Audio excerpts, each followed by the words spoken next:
Magandang umaga guys, narito tayo sa Domingo Subdivision. Ang nakikita nyo sa likod ay ang area ng SM Tagum guys.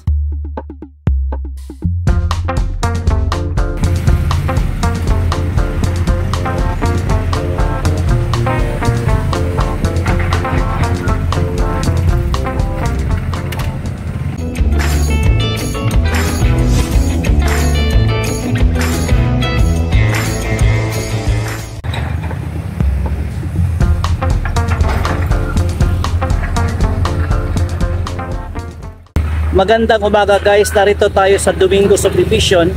Ang nakikita nyo sa likod ay ang area ng SM Tagum guys.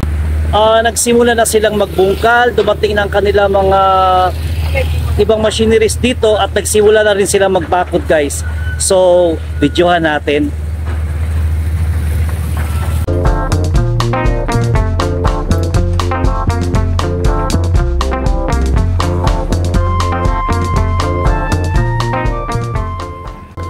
Napagdaanan ko lang ito kanina guys, mga 9 AM.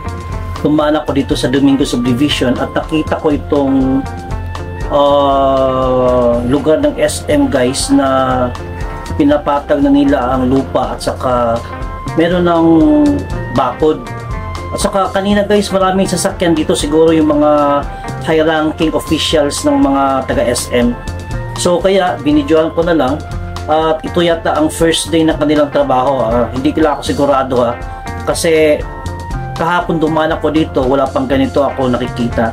So ito nga guys, ang video niya sa ginagawang pagbungkal at paghukay dito sa SM area, sa lupa ng SM.